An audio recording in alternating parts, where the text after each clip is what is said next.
Olá, eu sou Adriana Reis Paulit, jornalista e editora da revista E, uma publicação do Sesc São Paulo. Este é o Encontros, série de bate-papos com especialistas, artistas, pesquisadores e personalidades que discutem temas diversos da atualidade. Hoje, a nossa convidada é a jornalista Natália Viana. Ela é diretora e cofundadora da Agência Pública, primeira agência de jornalismo investigativo sem fins lucrativos do Brasil.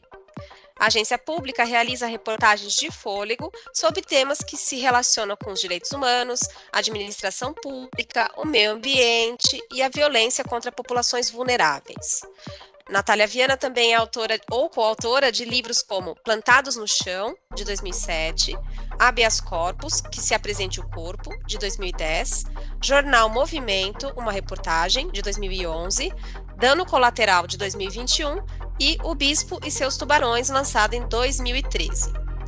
Em seus 20 anos de carreira, a Natália Viana conquistou importantes prêmios de jornalismo, como o Vladimir Herzog de Direitos Humanos, o Prêmio Comunique-se, o Troféu Mulher em Imprensa e o aclamado Prêmio Gabriel Garcia Marques.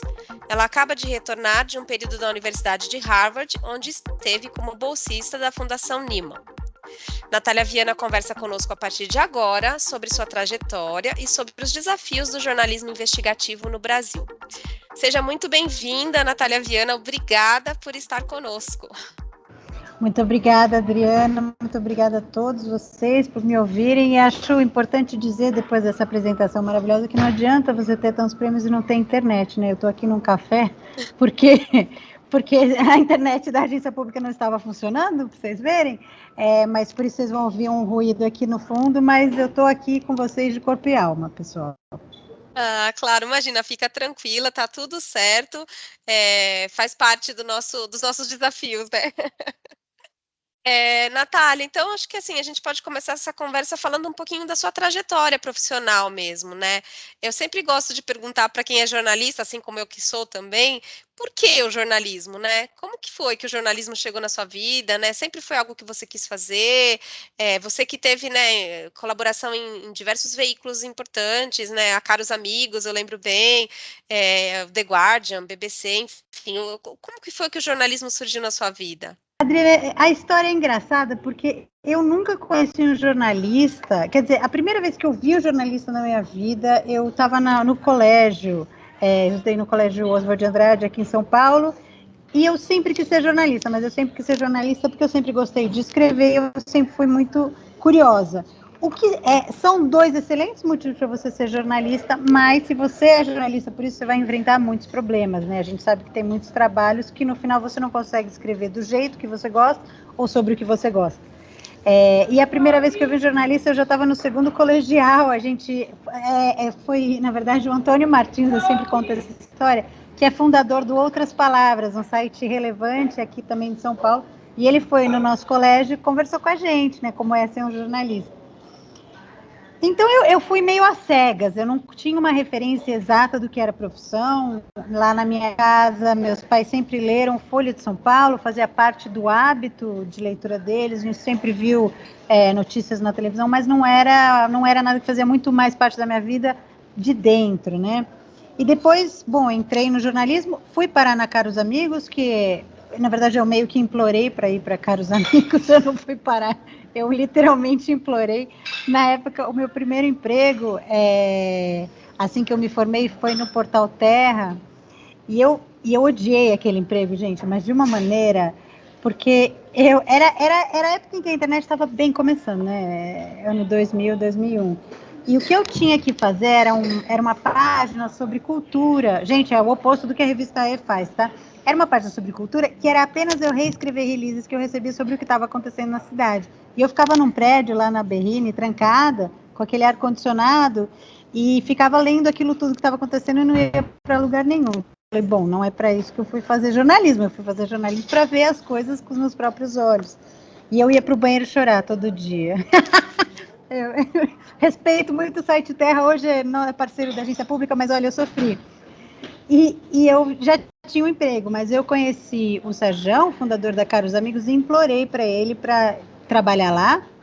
E ele me deu um estágio, ganhando 10 vezes menos do que eu ganhava no site Terra. Mas acho que foi a melhor decisão da minha vida.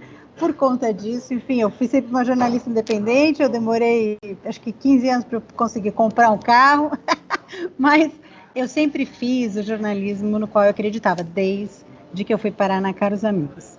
E como é que foi o surgimento da agência pública, né? Como é que foi a iniciativa de se criar? Era de 2011, é isso?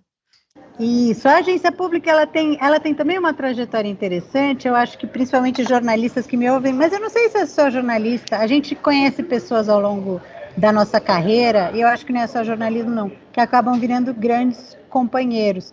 Então, para você ter uma ideia, a Marina Amaral, que é a outra diretora executiva e cofundadora da agência pública, ela era dona da Caros Amigos. A gente se conheceu quando eu entrei como estagiária e ela era dona. E depois ela ressurgiu na minha vida na agência pública. E hoje em dia, na agência pública, nós temos 5 diretores, dos 5, 4 foram da Caros Amigos. Uau! Pois é, você encontra pessoas que acabam sendo seus grandes companheiros. Os outros dois são o Thiago Domenici, que também foi estagiário, e André Dipp, que também foi estagiário, todo mundo da mesma época. Mas a agência pública já nasceu numa outra era completamente diferente. Ela nasceu no esteio dos vazamentos do Wikileaks, que foram de 2010, e eu fui convidada pelo Julian Assange para coordenar o vazamento dos documentos da embaixada. Foi o primeiro grande vazamento do jornalismo, que hoje em dia isso virou mais corriqueiro, mas foi o Julian Assange que inventou um modelo para como lidar com vazamentos massivos de documentos, né? E eram 250 mil documentos das embaixadas americanas do mundo inteiro, e ele chamou jornalistas de vários países. Ele me convidou para pensar a estratégia no Brasil. Eu fiz aqui parcerias com o Jornal Globo, com a Folha. E enquanto eu cheguei no Brasil, como essa foi um evento histórico, foi realmente uma daquelas grandes eventos noticiosos que acontecem, sei lá, uma vez a cada 5 anos, uma vez a cada século, eu, por estar fazendo essa coordenação, acabei ficando muito conhecida naquela época. Então, muitas pessoas começaram a me ligar, e a Marina, eu me encontrei com ela e ela falou: olha, Natália, agora talvez seja a hora da gente lançar aquela ideia que você tinha, que era a ideia de fazer uma agência só de investigação, porque agências de notícia a gente sabe, né? Tem uma grande tradição, como a Reuters, a AP, mas a nossa ideia era ter uma agência que só fizesse jornalismo investigativo, ou seja, longas reportagens, reportagens que trouxessem informações, denúncias de interesse público apenas. Então, se você for no site da agência pública, você não vai ver nenhuma informação sobre as celebridades, você não vai saber o que elas estão comendo, com quem elas estão namorando, você não vai saber o que está passando no cinema, você só vai ver investigação. E tudo que nós fazemos são investigações. O tema que é transversal são investigações sobre direitos humanos, mas nós também investigamos o judiciário, o poder público e as empresas. E aí a agência funciona como uma agência mesmo. A gente produz uma reportagem por dia, ou duas, no máximo, ou três. Hoje vai sair duas. E aí a gente distribui para uma rede de republicadores, que é mais de 1.000 republicadores no Brasil e no exterior. A agência ela foi também muito pioneira. A gente fundou em 2011, então ela foi muito pioneira num renascimento do jornalismo digital brasileiro, que nessa última década renasceu e está crescendo cada vez mais. São jornalistas que estão fundando seus próprios meios, né? A gente teve na última década várias demissões dos veículos e também uma dificuldade dos veículos de se manterem por conta da crise do modelo antigo do jornalismo, que era um modelo feito por anúncios, né? São poucos os veículos, como a Revista E, que conseguem viver sem ter que buscar anúncios ou outro tipo de maneira de se sustentar, que acaba prejudicando a sua independência.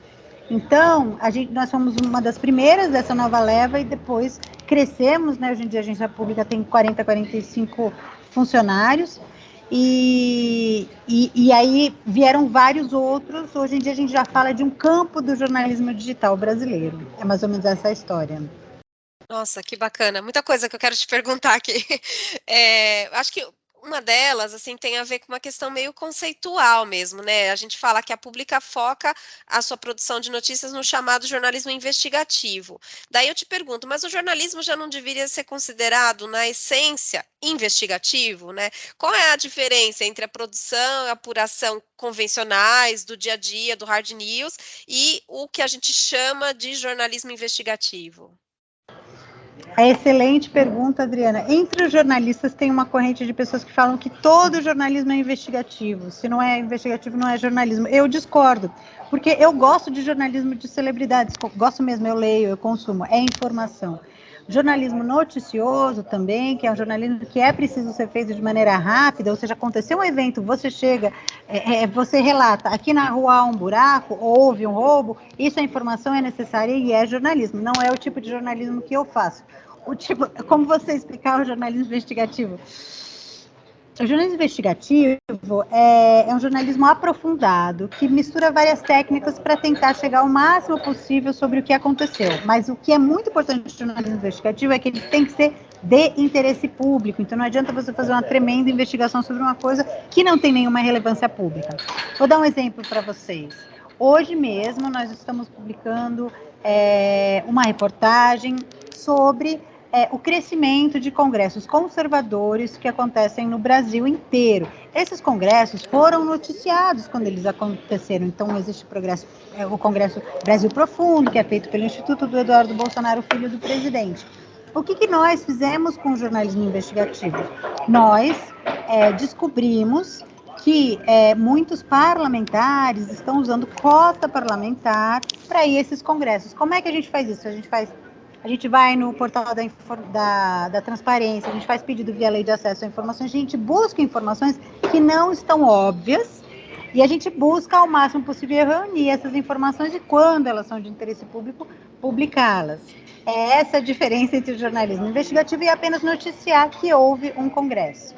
E eu não sei se é possível responder essa pergunta, mas assim, imagino que sejam reportagens, a gente chama de reportagem de fôlego, porque elas levam um tempo maior também de produção, né? Vocês têm uma média, assim, de quanto tempo um repórter, enfim, ele se dedica à produção de uma reportagem como essa? Também é uma ótima pergunta. Olha, vai assim, desde 3 semanas a 6 meses. Demoram muito. E o quanto mais sensíveis elas são, mais tempo você leva, porque você precisa checar tudo. Tudo que a gente publica, em especial, tudo que sabe, tudo que pode implicar uma pessoa ou uma empresa, não só a gente faz uma apuração muito cuidadosa, mas a gente passa para o nosso departamento jurídico, que revê, ou seja, tudo que a gente publica é realmente de interesse público, já foi verificado pelos nossos advogados para garantir a justiça naquilo que a gente está fazendo. Então demora muito. Agora, a gente tem investigações, por exemplo, a gente tem uma investigações bastante sensíveis, por exemplo, de exploração sexual, né, de crianças, que são super sensíveis, chegam a demorar até 6 meses. E imagino que isso impacta no, né, é uma das razões pelas quais a gente viu justificarem não haver tanto jornalismo investigativo nos jornais no dia a dia, né? Então, assim, como que é o modelo de negócios de vocês, de modo que possibilite que vocês tenham um time, né, trabalhando, ou seja, esse enfoque no trabalho do jornalismo investigativo, sabendo que às vezes um profissional é isso, ele vai se dedicar até 6 meses, né, na produção de uma reportagem. Pois tem várias coisas. Primeiro que o jornalista investigativo ele é um tipo específico de jornalista. Você precisa ser muito obcecado, você precisa ser muito chato também. Gente, jornalista investigativo é aquele que não desiste. Sabe? Aquele que vai ficar tentando te convencer que você precisa falar, aquele que vai ficar tentando de todas as maneiras de tentar entender o que aconteceu. É uma pessoa que tem paciência para esperar e também que é muito cuidadoso a ponto de, olha, só publico se eu tenho certeza mesmo, porque, obviamente, você não pode sair por aí publicando qualquer coisa que pode ferir a reputação das pessoas. A gente é muito cuidadoso com isso.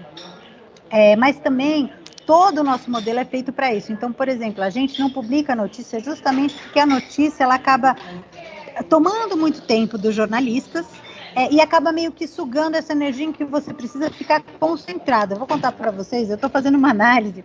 A gente lançou um projeto essa semana que chama Sentinela Eleitoral, e ele é sobre investigação e análise de redes de desinformação nas redes sociais, grupos que atuam para desinformar e manipular o debate público. Eu estou analisando 23 mil hashtags 23 mil hashtags desde o começo do ano. E eu estou analisando uma por uma essas hashtags, porque eu não vou conseguir publicar sem eu ter verificado absolutamente todas. Esse é o tipo de trabalho que você precisa ser muito focado.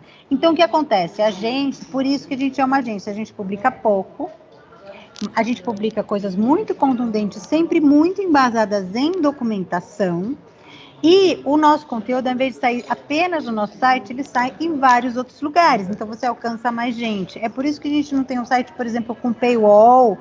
A gente acredita que informações desse tipo de interesse público tem que ser espalhados o máximo possível. Então, entre os nossos republicadores estão, por exemplo, o UOL, o Yahoo, estamos conversando com o Terra, que eu já citei aqui, a Folha de São Paulo republica, o R7 já republicou durante muito tempo. Então, o que a gente publica sai em vários outros lugares. Como é que funciona depois que essa reportagem é divulgada, né? Então, quando a gente fala, né, da suíte, o dia seguinte, né?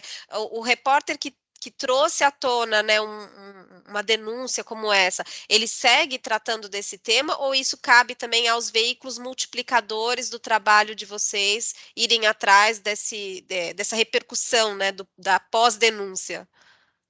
Geralmente a repercussão acaba ficando por outros veículos, a gente se foca mais no jornalismo investigativo, mas muitas vezes a gente faz uma suíte, como diz, né? A gente faz uma ou outra reportagem, principalmente quando teve algum grande impacto, né? Então, por exemplo, muitas vezes o Ministério Público inicia uma investigação e acaba tomando uma decisão ou indiciando alguém que foi denunciado, a gente repercute isso.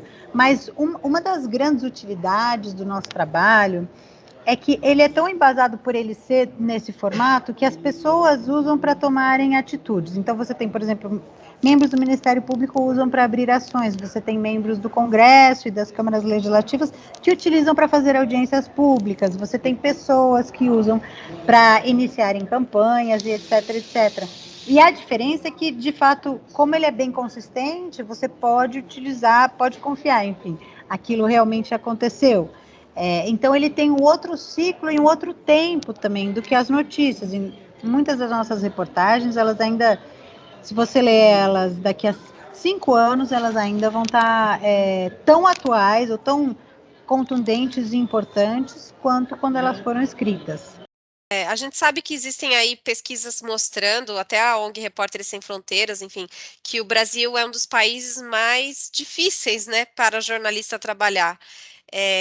Como que é isso para vocês que lidam com temas tão delicados, né? Quais os cuidados que os jornalistas da agência pública têm para realizar esse trabalho, enfim, sem que eles se coloquem em risco, né, a própria segurança, a integridade, enfim. Olha, Adriana, eu estive agora nos Estados Unidos, né? E nos Estados Unidos eu conheci muita gente de outros países em que a democracia está sob ataque, né? Que é o caso aqui do Brasil também. Então você vê no seu trabalho jornalístico as coisas ficando mais difíceis.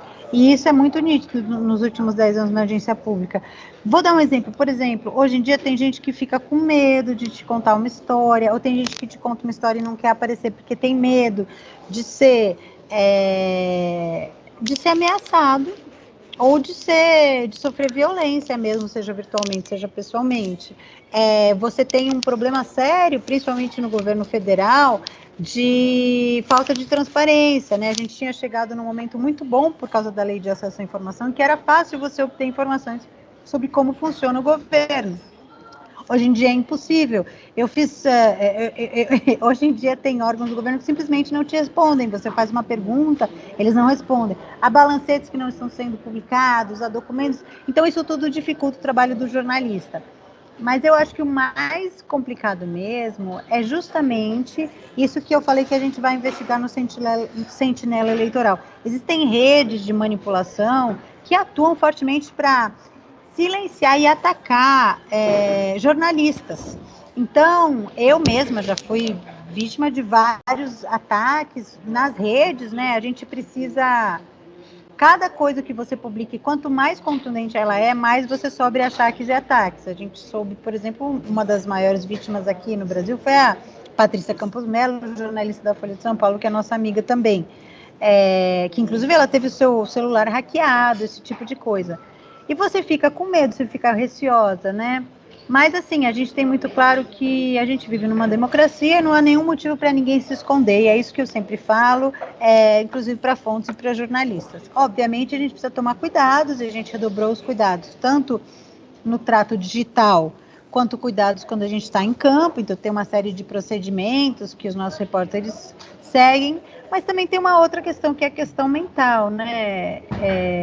Você vive num ambiente sob pressão em que tudo dá a entender que o que você está fazendo é errado, que o que você está fazendo é um crime, que o que você está fazendo... E isso é muito ruim para a democracia. Então, a gente tem um trabalho também, eu, pessoalmente, a gente conversa e tal, a gente chegou a ter conversas mediadas na nossa redação para a gente não se deixar levar por essa onda e deixar claro que o nosso trabalho é de interesse público, que nós não temos uma agenda escondida, a única coisa que a gente quer é melhorar a qualidade do governo, da empresa e do judiciário. Para isso serve o jornalismo investigativo, ele é o melhor aliado do governante. Ele aponta onde tem problema e o governante vai lá e resolve. É esse o espírito do jornalismo investigativo.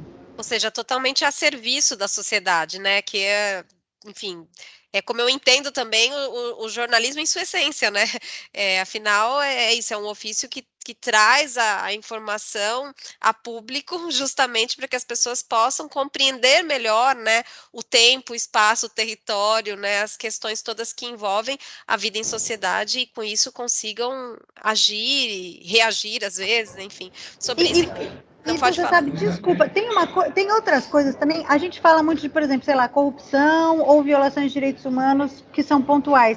Mas existem outros tipos de coisa. Por exemplo, quando a agência pública surgiu, em 2011, não se falava em violência obstétrica, mal se falava sobre machismo. E a agência pública foi fundada por mulheres, é feminista, né? Tem jornalistas feministas. E a gente começou a levantar alguns desses temas que hoje em dia já são muito normalizados, mas é esse tipo de, o que você falou, apontar os problemas que estão na sociedade que podem ser melhorados. Até estou lendo aqui no chat, a nossa colega Vanusa fala, você pode comentar um pouco sobre o jornalismo investigativo no cenário político e social atual, justamente com as questões do uso de fake news e com as tentativas de impedimento do trabalho do jornalista? Como eu já falei um pouquinho dos outros, eu acho que eu vou focar nas fake news, que é justamente o tema do nosso projeto Sentinela Eleitoral. Vou até convidar todo mundo para visitar o site, é publica.org/sentinela. O que aconteceu nos últimos 5 anos? Houve uma industrialização da mentira. E essa industrialização da mentira, ela é coordenada por grupos organizados que atuam nas redes para espalhar versões falsas dos acontecimentos. E isso é feito para beneficiar certos atores. E esses atores variam, né? Pode ser uma empresa que quer se beneficiar, pode ser um político local, um político regional, um político federal. Mas você consegue ver, você consegue acompanhar, você acompanhando as redes e fazendo jornalismo investigativo, você consegue acompanhar como essas narrativas elas são usadas para influenciar as pessoas. Então, eu vou dar um exemplo. Nas últimas eleições de 2018, apareceu o boato da... não vou poder falar isso, vou ter que falar outra. Apareceu o boato do kit gay. É o que eu ia falar, não posso falar aqui no podcast. Apareceu o boato do kit gay. O que aconteceu? O kit gay foi um projeto durante o governo Lula de fazer educação sexual nas escolas que não chegou a ser implementado. Qual foi o boato que se espalhou? É que ele havia sido implementado, tinha sido implementado a mando de um dos candidatos, que no caso era o Fernando Haddad. Isso é uma mentira, mas isso foi transformado em memes, foi transformado em correntes de WhatsApp, e isso foi transmitido não de maneira orgânica, mas de maneira coordenada. Inclusive, muitas vezes isso acontece com a ajuda de robôs, de algoritmos. E aí, você passa, a coisa vem tão forte, o boato, a mentira vem tão forte que muita gente acaba acreditando. E é difícil você desmentir uma vez que uma mentira já está consolidada. Então, é mais ou menos isso que a gente vai fazer no Projeto Sentinela. A gente está acompanhando essas mentiras que estão aparecendo e está tentando entender como elas se espalham, quem as cria e como elas são financiadas. Ou seja, é deliberado e é fraudulento, né? A gente até fala, né? A melhor tradução para fake news não é notícia falsa, é notícia fraudulenta, porque é intencional, né? Perfeito, muito, muito bem colocado, de fato. Tem outras participações de nossos colegas aqui no chat, para eu não me perder, vou ler aqui. Então, José Maurício comenta: a Natália poderia comentar um pouco da Vaza Jato para os profissionais de notícias, tendo em mente o documentário Amigo Secreto, que trouxe uma narrativa próxima do trabalho dos jornalistas. Vocês sabem que eu tentei ver o Amigo Secreto e eu cheguei lá e estava cheio o cinema, não consegui assistir, mas eu falei com a Maria Augusta, que é uma excelente documentarista. A Vaza Jato, ela foi também um desses momentos históricos no jornalismo, né, no jornalismo brasileiro, do qual eu também tive a honra de participar. Foi o vazamento de conversas internas do Ministério Público Federal do Paraná, que foram entregues ao site Intercept. O site Intercept, que também é um site independente, convidou várias outras redações para serem parceiros deles, porque era um material muito, muito vasto. E a agência pública foi parceiro, eu fui lá na redação do Intercept e fiz uma série de reportagens especificamente sobre a aliança da Vaza Jato com o FBI e o governo americano, que foi uma parceria muito importante para a Lava Jato, até para eles adquirirem peso político e respaldo internacional em termos de obtenção de provas também. Isso aconteceu. O que a nossa reportagem revelou é que algumas dessas... que essa parceria teve vários momentos ilegais, né? Teve trocas de informações ilegais, teve visitas ilegais e etc, etc. Isso foi questionado depois da nossa reportagem no Supremo, por diferentes processos. Mas a Vaza Jato, ela foi mais uma demonstração de como o jornalismo investigativo ele pode revelar uma faceta da realidade que não é muito conhecida, né? Então, o que aqueles diálogos revelaram? Eu, obviamente, trabalhei na parte da relação com o FBI, que inclusive teve partes ilegais, então isso é super relevante, né? Se a gente observa a geopolítica, né, do continente. Mas uma das coisas mais importantes que foi revelada é que o juiz Moro, ele não era um juiz imparcial, ele articulava com os procuradores para eles fazerem operações e principalmente focado na figura do Lula, que foi o ex-presidente que ele condenou, o próprio Moro condenou, e depois essa condenação foi anulada no Supremo Tribunal Federal justamente por ele ter sido um juiz parcial, ou seja, um juiz estava perseguindo aquele que ele deveria estar julgando, né? Então, essa foi a grande revelação. E ela demonstra, eu acho que a Vaza Jato demonstra duas coisas. Primeiro que tem muitas coisas que a gente não sabe. De fato, é trabalho do jornalista investigativo você cavar o máximo possível e tentar entender. E a outra coisa é que os vazamentos, aqueles que eu falei lá sobre o Wikileaks lá no começo, eles fazem parte, hoje em dia, do ciclo da notícia e do jornalismo, né? Eu acho que cada vez mais você tem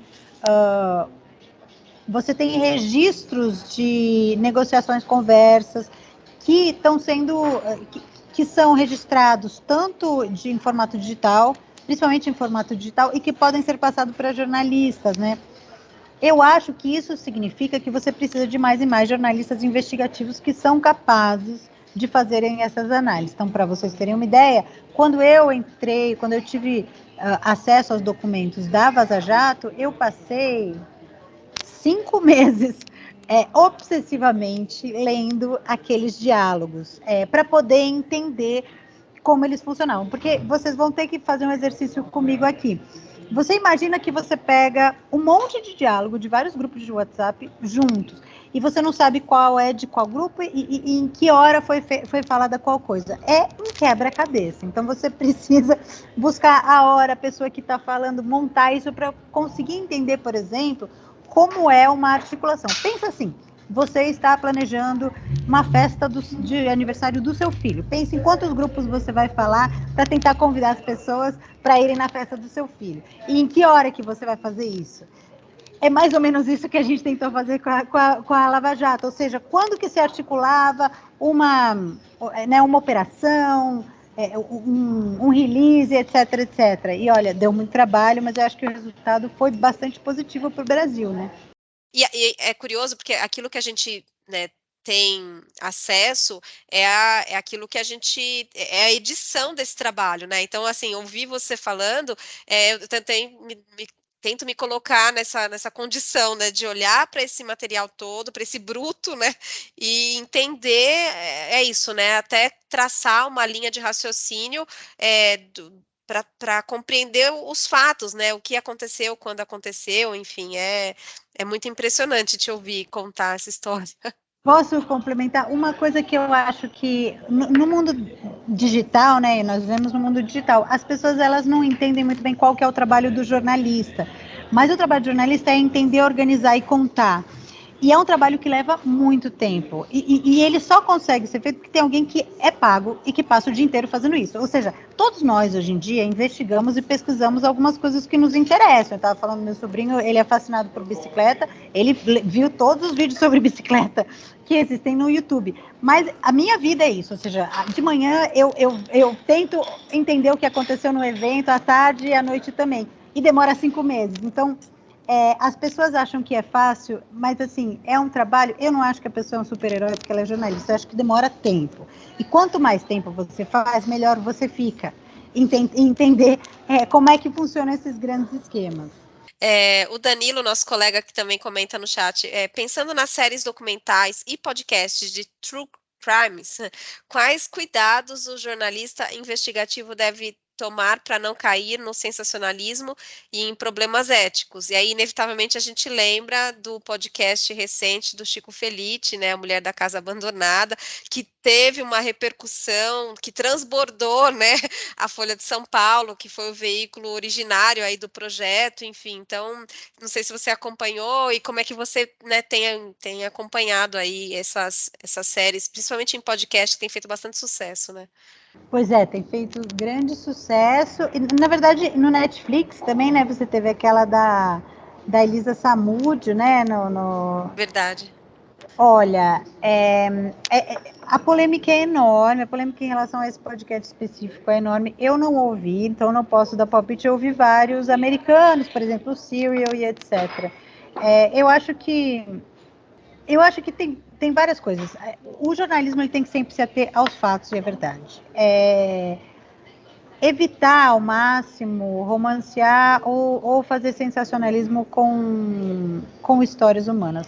Porém, existem histórias que são sensacionais. Então, eu acho que tem coisas que são tão sensacionais que a gente acha que é sensacionalismo, mas não é. É simplesmente um relato dos fatos. Me parece, eu não ouvi o podcast, mas me parece que é esse o caso. E aí você tem uma outra coisa, que é um novo fenômeno de quando o jornalismo se torna um entretenimento e com repercussões enormes, como tinham as novelas, digamos, né? Há 10, 20 anos você se lembra que você tem a minha idade. Então, você tem famosos indo na casa da mulher, etc, etc. Na verdade, tudo isso foge do escopo do trabalho que foi feito, essa repercussão que vem após. Quando você faz um trabalho jornalístico, você nunca sabe a repercussão que ela vai ter. Quando o pessoal do Intercept lançou a Vaza Jato, não sabia o tamanho que aquilo ia adquirir, né? Obviamente, o trabalho do jornalista é pensado para ter o máximo de impacto possível. Então, você vê, por exemplo, uma notícia que eu vi ontem, que eu achei interessante, que depois da publicação desse podcast, duplicou o número de denúncias sobre trabalho escravo doméstico, que é um dos tipos de trabalho escravo que mais existe no Brasil até hoje. Então, você tem no final uma repercussão que é muito positiva. E muitas vezes você só consegue essa repercussão quando você consegue, de fato, tocar o coração das pessoas. No fim, eu fico em cima do muro. Eu acho que tem que ter cuidado, mas que é importante o jornalismo tocar o coração das pessoas, e vejo essa transformação do jornalismo em um produto de consumo, de cultura, eu vejo como positiva. A Emília, várias perguntas ótimas aqui dos colegas. A nossa colega Emília fala: Natália, aproveitando que falou sobre ser uma agência fundada por mulheres, gostaria de saber como hoje operam as forças do machismo dentro do jornalismo em relação às mulheres e às pautas que se vinculam a nós. Adoro, muito obrigada.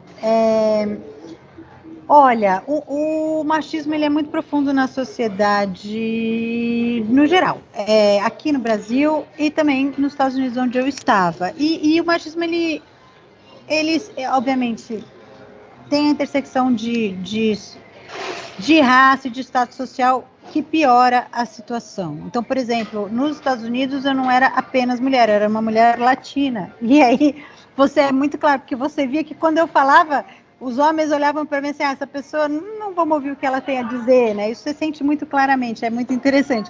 Mas no Brasil, o machismo ainda é profundamente arraigado, inclusive entre os coleguinhas. Eu tenho uma história que eu acho que eu nunca contei publicamente, mas eu vi um colega que é mais novo do que eu colocar no Facebook, não, no Twitter. Ele falou assim: toda vez que eu sou convidado para um emprego, eu não tenho certeza se sou eu ou é esse outro jornalista que tem o mesmo nome do que eu. E eu olhei para isso e falei: nossa, eu nunca ninguém me ofereceu um emprego. Nunca ninguém me ofereceu um emprego. Veja só, eu sou uma jornalista premiada. Eu fundei a primeira agência de jornalismo investigativo do Brasil. Eu estive em Harvard. Nunca ninguém me ofereceu um emprego. Então, olha, assim, eu acho que não tem muito como negar que existe um machismo que impera ainda nas redações. Se você vê, por exemplo, a ascensão, hoje em dia a maioria das jornalistas são mulheres, mas a ascensão de mulheres aos cargos de mando e principalmente a donas de meios de comunicação ainda são a vasta minoria. É a mesma coisa no Congresso, avançou-se um pouco, depois se regrediu. Então, assim, a questão é que os homens não vão ceder o poder. Nós teremos que tomar o poder dos homens. E isso faz parte da gente também entender que é disso que sim estamos falando. Para as mulheres terem mais poder, os homens têm que ter menos poder. E é isso mesmo, tem que ser honesto. E eu acho que o mundo só vai melhorar quando a gente tiver mais poder. Isso do lado, assim, eu estou dizendo do mercado. Do lado da sociedade e das pautas, eu acho que há uma aceitação muito maior hoje em dia do que 10 anos atrás nas pautas que tratam justamente dos temas do machismo, né, dos temas da violência de gênero, da violência, dos assédios no trabalho, da violência e assédio sexual de pessoas poderosas e etc, etc. Mesmo assim, existem reportagens que a gente faz e que não saem, não são repercutidas. Isso eu vejo, eu sei, eu falo claramente, principalmente quando a gente faz, por exemplo, em relação a um grande, famoso empresário que tem acusações grotescas de assédio ou abuso sexual. Ainda existe um protecionismo muito grande dos homens, e em relação àqueles que eles conheceram, que eles conhecem, etc, etc, eu acho que isso faz parte e é a briga da nossa geração, a gente vencer isso. Um pouco a briga da pública, né? A gente diz que a pública, uma das nossas missões é construir a igualdade de gênero, e realmente, gente, são tantas mulheres desde 1900 e bolinha fazendo essa luta, que eu acho que a gente não tem nem o que reclamar, a gente só tem que continuá-la, né? E tenho a impressão de que a gente, de fato, tem ganhado espaço, né? Eu me deparei, por exemplo, na pandemia, acompanhando telejornais, né? Em grandes emissoras, assim, no período da manhã, em que eram apenas mulheres, né? Então, a apresentadora era mulher, aí chamava a repórter que era mulher, a comentarista era uma mulher. Então, eu também não tenho dados estatísticos, mas tenho a impressão de que nas faculdades de jornalismo, ou seja, onde estão se formando os jornalistas, cresceu o número de mulheres, né, com relação ao número de homens na sala de aula ali, na formação. Então, tem a impressão de que há um ganho de território aí, né? Com certeza. E ontem eu estava num restaurante, estava passando Balanço Geral, programa policial. E, assim, eram 3 matérias em seguida de um cara que tentou forçar a outra a beijar numa balada, o outro que fez assédio sexual. Eu falei, nossa, que incrível, estou usando isso com a perspectiva do jornalismo policial, que eu acho incrível. Eu acho que é uma mudança mesmo na sociedade que ela é positiva, assim, sem dúvida. Mas sem dúvida também fruto de luta, né? Sabemos, é. É. O Júlio, nosso colega Júlio César aqui comenta, Natália, queria saber se você acha satisfatório o diálogo entre o jornalismo e o direito na produção do jornalismo investigativo. Olha, muito legal essa pergunta, viu? Nós que trabalhamos com jornalismo investigativo, a gente tem uma relação muito próxima de advogados, não só como fontes, mas também como consultores, como eu disse, a gente tem um departamento jurídico, é um grupo de advogados que trabalham muito proximamente da gente, nos aconselhando. Eu acho que, sinceramente, é muito proveitoso para o jornalista entender como funcionam as leis, né? E a perspectiva dos advogados é muito legal, porque é muito diferente. Então, eu acho, por exemplo, que a gente deveria aprender mais na faculdade de jornalismo, a gente deveria aprender mais direito, e eu acho que é muito benéfico. São dois campos diferentes, né, mas são dois campos que têm uma relação muito próxima. Então, você tem, por exemplo, operadores de direito que trabalham para vencer resistências nas cortes, por exemplo. Digamos, para que as cortes respaldem mais o que diz a Constituição. E muitas vezes o que faz o jornalismo é justamente isso, ou seja, quais são os direitos das pessoas e o que está sendo violado ou não. Então, eu acho que ainda falta diálogo, mas é fundamental e só melhora o jornalista que trabalha proximamente, ou que ouve, né, os advogados. Não acho que jornalista é jornalista e advogado é advogado. Ninguém tem que mandar em ninguém, mas a gente precisa entender como é que eles veem o mundo e ouvir seus conselhos, claro. Até porque uma das nossas perspectivas, né, de ponto de partida, na verdade, para compreender se aquilo está sendo realizado, né, por exemplo, pelo poder público, né, segundo a legislação vigente. Então, para isso, a gente precisa ter um mínimo de conhecimento de como é que funciona a administração pública, por exemplo, né. Então, faz sentido, sim, que a gente se aproxime desse conhecimento, né, para o uso do trabalho jornalístico, do ofício jornalístico, né. Natália, eu queria comentar com você, acho que é inevitável a gente tratar desse assunto também, né, da questão do trabalho investigativo jornalístico na região amazônica. Então, a gente teve aí recentemente, né, a questão do Bruno e do Dom Phillips, que a gente até, né, ainda está repercutindo, e a gente sabe o quanto isso revelou, né, das dificuldades de se realizar um trabalho jornalístico naquela região. A gente tem o exemplo da Eliane Brum também, né, que atua naquela região, que desenvolve pautas e reflexões a partir daquilo que ela compreende, né, das condições de vida na região amazônica, enfim. Como é que vocês, na agência pública, né, veem toda essa questão? E mais do que isso, qual a importância de se manter ativa a atuação jornalística, né, naquela região, para que a gente conheça e saiba o que acontece ali, né?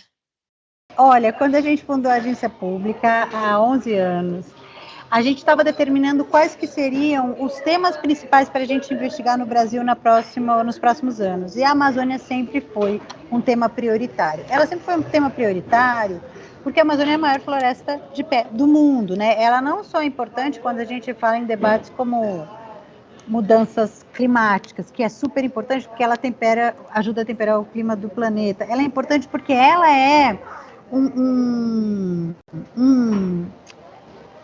ela é o habitat natural de culturas que foram exterminadas, foram sendo exterminadas, sofrendo genocídio e etnocídio em toda a América. A gente tem uma variedade de tribos indígenas, mas não só isso, de nações indígenas, de populações indígenas, mas não só isso, a gente tem quilombolas, a gente tem comunidades de pescadores, a gente tem comunidades, enfim, de seringueiros, que trazem uma herança cultural extremamente rica e que fazem parte do que é o Brasil. O Brasil, ele tem... o Brasil, ele é essa, né, multifacetado, ele traz todas essas culturas juntos. E, obviamente, a floresta é extremamente relevante. Não houve nenhum governo, desde que a Pública foi fundada, que deixou de fazer, digamos, atividades exploratórias e que foram negativas para a Amazônia. A gente tinha, na época do governo Lula e Dilma, você tinha o PAC, e tinha várias hidrelétricas que traziam várias consequências. Então, a gente sempre investigou muito aquela área. O que aconteceu recentemente é que isso se multiplicou por 10, isso se piorou muito. Como a mineração ilegal, por exemplo, e no caso do Dom e do Bruno, era uma gangue, né, uma organização criminosa que trabalhava com pesca, com pesca ilegal. Então, você tem esses grupos criminosos que estão crescendo, e aí você tem isso aliado também, acho que é sempre importante a gente lembrar, com a ampliação do acesso às armas, que na verdade você está armando mais grupos criminosos, isso está mais do que explicado e registrado, e você tem esses grupos criminosos se sentindo muito mais à vontade para praticar crimes que são escandalosos. A última vez que um americano ou um estrangeiro foi morto na Amazônia, gente, foi a Dorothy Stang, que faz muitos e muitos anos, acho que faz mais de 20 anos. Isso que aconteceu, um jornalista estrangeiro, é de uma brutalidade assustadora. Você tá vendo que pessoas que trabalham para investigar e punir esses criminosos, eles que estão sendo perseguidos, como era o caso do Bruno, que era um funcionário exemplar da FUNAI, que teve que se afastar porque foi retirado, né, do cargo em que ele estava. Então, você tem uma situação que, infelizmente, é um pouco como o faroeste americano, é uma terra sem lei, né? Que, enfim, esperamos que isso mude, porque a gente precisa preservar a floresta e não é só por nós brasileiros, embora seja muito por nós brasileiros, mas é por toda a humanidade. E como até a nossa jornalista aqui, a Maju, que é jornalista da revista E, ela comenta aqui, complementando a pergunta que eu fiz, né? A Eliane Brum falou: o lugar de jornalista é na Amazônia e não fazendo matéria a partir de ligações ou e-mails. Natália, poderia comentar sobre essa prática comum do jornalismo, de se basear em releases, telefonemas, muitas vezes não ter condições ou financiamento para ir aos locais a serem investigados? Quer dizer, a presença do jornalista in loco faz diferença no jornalismo investigativo? Faz muito, é por isso que a gente, há 10 anos, cobrimos a Amazônia enviando reportagens em loco, repórteres em loco, fazendo viagens. Quando houve o assassinato do Dom e do Bruno, nós mandamos 4 jornalistas que ficaram lá um mês, né? Entre eles o jornalista Rubens Valente, que é um grande jornalista que acabou de entrar no time da agência pública, é um dos maiores jornalistas investigativos do Brasil, estamos muito felizes com isso. Ou seja, é preciso fazer. Por conta de questões financeiras, porque uma viagem para a Amazônia, principalmente para esses lugares, é cara, muitos jornais deixaram de fazer, deixaram de ter seus correspondentes lá e deixaram de enviar seus jornalistas para lá. No entanto, está nascendo, eu acho isso uma notícia muito positiva, estão nascendo veículos digitais nativos em vários lugares do país, entre eles na Amazônia. Então, tem gente que são jornalistas que são locais, que estão sendo educados nas faculdades locais, faculdades federais, praticamente, ou principalmente, e que estão fundando seus próprios meios. Então, na própria Amazônia, você tem a Amazônia Real, você tem outros veículos que são de lá, que são jornalistas de lá. Obviamente, aí eles têm os custos mais reduzidos, não precisa ir de São Paulo e etc., e tem um conhecimento muito grande sobre a região. Eu acho que tem que ter um máximo de olhos na Amazônia. Eu só faria uma observação. Eu acho que o assunto é tão relevante que, se você só pode fazer por telefone, faz, sabe? Eu não acho que essa é a melhor prática, mas eu acho que todo mundo tem que cobrir a Amazônia. Então, assim, se tem que fazer por telefone, faça. Eu acho que a gente não deve nunca olhar feio para o amiguinho que está com boa intenção e não tem meios para ir para lá.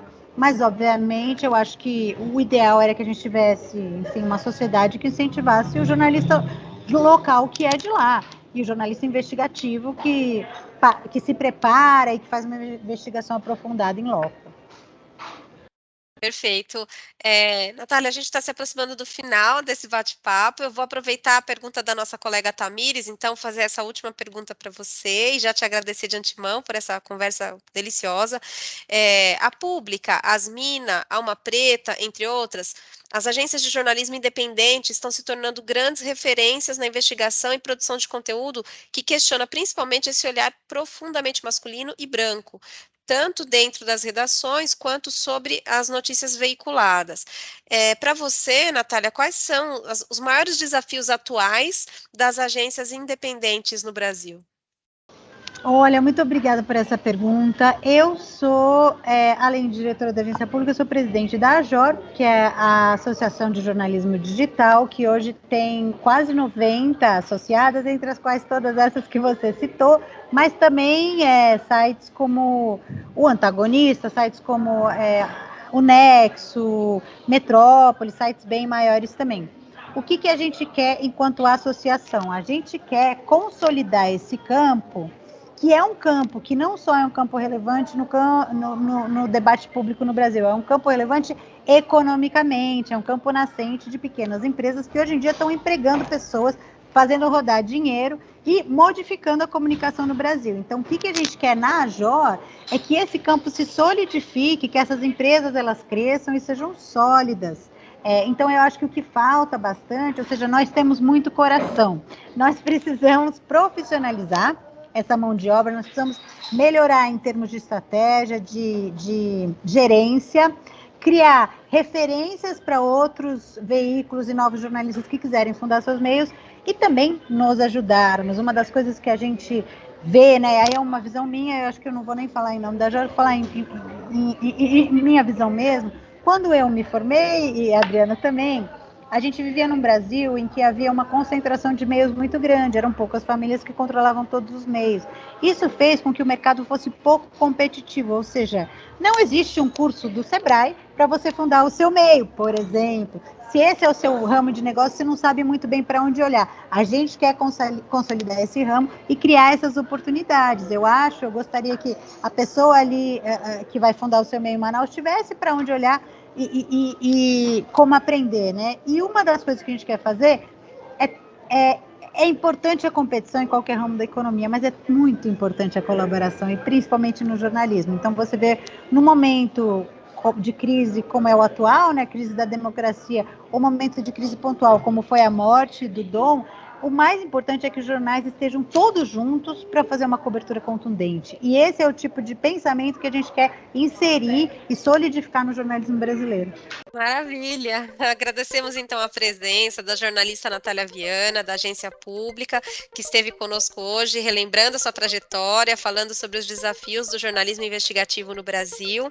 Natália, muito obrigada por sua participação, viu?